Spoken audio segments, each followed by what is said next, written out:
राजकारणात शरद पवार कधी काय करतील याचा नेम नाही असं म्हणतात आणि तसाच प्रत्यय पुन्हा एकदा पाहायला मिळाला। शरद पवारांच्या एका कॉलमुळे महाराष्ट्राच्या राजकारणात पुन्हा एकदा चर्चेला उधाणार आहे। शरद पवारांनी ठाकरेंना सोडून गेलेल्या सचिन अहिर यांना कॉल करून शुभेच्छा दिल्या। नुसत्या शुभेच्छा दिल्या नाहीत तर सचिन अहिर यांनी साहेब आशीर्वाद राहू द्या, उद्या येऊन भेटतो असंही म्हटलंय। त्यामुळे या सर्व बंडामागे शरद पवारांचा हात आहे का? पडद्यामागे राहून शरद पवारांनी महाविकास आघाडीत उद्धव ठाकरेंसोबत खूप मोठा गेम केला असल्याची चर्चा रंगली आहे। काय आहे चर्चा? या सर्व राजकीय घडामोडींच्या मागे खरंच शरद पवार आहेत आणि पवारांनी ठाकरेंचा खरंच गेम केलाय का? पाहूयात या व्हिडिओत। मग मी आपल्याला उद्या भेटायला येतो ना, जरा मग बोलता येईल। मग मी सुनीलशी बोलून घेऊन वेळ घेतो साहेब। हां साहेब, मी नक्की। आशीर्वाद असू द्या साहेब। थँक्यू साहेब, आभारी आहोत।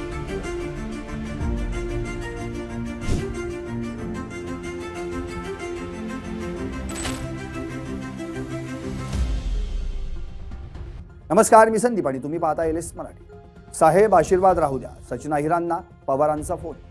महाविकास आघाडीत ठाकरेंसोबत मोठा गेम। महाराष्ट्राच्या राजकारणात कधी काय होईल याचा नेम कुणालाच राहिला नाही। कालपर्यंत जे कट्टर वैरी वाटत होते ते एकत्र येत आहेत आणि जे आघाडीत होते ते महायुतीत जात आहेत। कुणी आशीर्वादाची देवाणघेवाण करतंय तर कुणी ज्यांच्या खांद्याला खांदा लावून राजकारण करायच्या शपथा घेतल्या त्यांच्याच पायाखालची जमीन सरकवली जाते।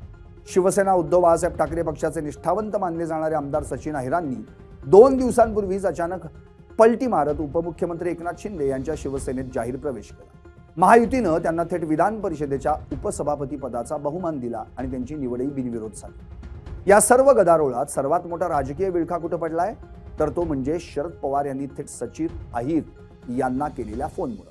हा फोन केवळ एका उपसभापतीच्या अभिनंदनाचा नव्हता, तर या फोनच्या आडून उद्धव ठाकरेंच्या विरोधात पडद्यामागे काहीतरी मोठा गेम शिजतोय का अशी शंका आता व्यक्त केली जाते। मग मी आपल्याला उद्या भेटायला येतो ना, जरा मग बोलता येईल साहेब। मग मी सुनीलशी बोलून घेऊन वेळ घेतो साहेब।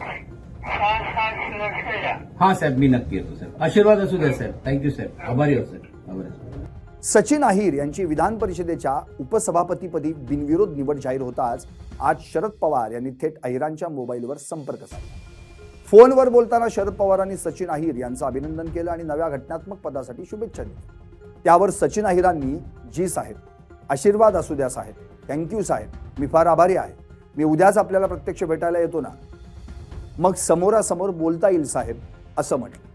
एकनाथ शिंदेंच्या छावणीत गेलेला हा नेता महाविकास आघाडीचे प्रमुख असलेल्या शरद पवारांना उद्या भेटायला येतो असं हक्कानं सांगतो आणि आशीर्वाद राहू द्या म्हणून साथ घालतो, ही गोष्ट साधी सरळ नक्कीच नाही। सचिन अहिर हे मुंबईतील वरळी मतदारसंघातून आधी निवडणूक लढवायचे। 2019 मध्ये आदित्य ठाकरेंना वरळीतून सुरक्षितपणे निवडून आणण्यासाठी उद्धव ठाकरेंनी सचिन अहिरांना राष्ट्रवादीतून शिवसेनेत आणलं होतं। पुढे ठाकरेंनी त्यांना विधान परिषदेचे आमदारपदही दिलं। थोडक्यात ते ठाकरे गटाचे मुंबईतील मजबूत मोहरे होते। आता प्रश्न निर्माण होतो की जेव्हा सचिन अहिर यांनी उद्धव ठाकरेंची साथ सोडली तेव्हा महाविकास आघाडीचे प्रमुख नेते म्हणून शरद पवारांनी त्यावर नाराजी व्यक्त करायला हवी होती, परंतु पवारांनी नाराजी व्यक्त करण्याऐवजी थेट फोन फिरवून अहिरांना शुभेच्छा दिल्या। यावरून राजकीय वर्तुळात तर्कवितर्क लढवले जात आहेत। सचिन अहिर ज्या सहजतेनं पवारांशी बोलत आहेत आणि भेटीची वेळ मागतायत ते पाहता हे बंड एका रात्रीत झालेलं नाही। या संपूर्ण हालचालींची कुणकुण पवारांना आधीपासूनच होती का आणि त्यांनी ठाकरेंना याबद्दल सावध का केलं नाही असा थेट प्रश्न आता उपस्थित होतो। महाराष्ट्राच्या राजकारणात शरद पवारांना अपेक्षित नसलेली कोणतीही गोष्ट सहसा घडत नाही असा एक समज आहे। सचिन अहिर हे मूळचे पवारांचे चेले आहेत। ते शिंदे गटात जाऊन उपसभापती होतात आणि पवारांचा वरदहस्त त्यांच्यावर कायम राहतो।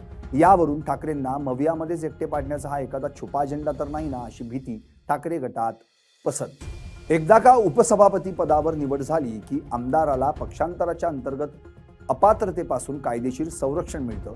हा सगळा कायदेशीर व्यूहरचनात्मक खेळ अत्यंत हुशारीनं खेळला गेला। यामध्ये मवियातील काही वरिष्ठ पडद्यामागून सूत्र हलवत होते की काय अशी शंका घेण्यास वाव आहे। सचिन अहिरांच्या या पवित्र्यामुळे उद्धव ठाकरे यांच्या पक्षात प्रचंड अस्वस्थता आहे। संजय राऊतांनी अहिरांच्या या पक्षांतरावर अत्यंत कडक शब्दांमध्ये तोप डागली। ज्यांना पक्षानं भरभरून दिलं त्यांनीच ऐनवेळी पाठीत खंजीर खुपसला असा संताप राऊतांनी व्यक्त केला। दुसरीकडे शरद पवारांच्याच पक्षाचे आमदार रोहित पवार यांनी सचिन अहिरांवर बोचरी टीका केली। नेत्यांनी कपडे बदलावेत तसे पक्ष बदलू नयेत, जनतेला हे राजकारण अजिबात आवडत नाही असं रोहित पवार म्हणाले। परंतु एका बाजूला तरुण फळी टीका करत असताना स्वतः शरद पवार मात्र अहिरांना आशीर्वाद देत असल्यानं शरद पवार गटातही अंतर्गत 2 गट असल्याचं चित्र निर्माण झालं। काही राजकीय जाणकारांच्या मते शरद पवारांचा हा फोन केवळ महाराष्ट्राच्या जुन्या राजकीय संस्कृतीचा भाग आहे। राज्यात कितीही राजकीय मतभेद असले तरी घटनात्मक पदावर बसणाऱ्या व्यक्तीचा आदर करण्याची परंपरा आहे। सचिन अहिर हे दीर्घकाळ पवारांसोबत काम केलेले असल्यानं त्यांच्यातील वैयक्तिक जिव्हाळा अजूनही कायम आहे। परंतु आजच्या काळात जेव्हा राजकारण पूर्णपणे सत्तेच्या समीकरणांवर चालतं, तिथं वैयक्तिक जिव्हाळ्याच्या नावाखाली एवढा मोठा राजकीय संवाद पाहायला मिळणं निव्वळ योगायोग असू शकत नाही। महायुतीनं सचिन अहिरांना उपसभापती करून ठाकरे गटाला मुंबईत खिंडार पाडले आणि शरद पवारांनी मऊ भूमिका घेऊन या संपूर्ण प्रक्रियेला एक प्रकारे मूकसंमती दिल्यासारखं वातावरण तयार झालं। सचिन अहिरांनी म्हटल्याप्रमाणे ते उद्या शरद पवारांची प्रत्यक्ष भेट घेणार आहेत। या भेटीत नेमकी काय चर्चा होती यावर संपूर्ण महाराष्ट्राचं लक्ष लागून राहिलं।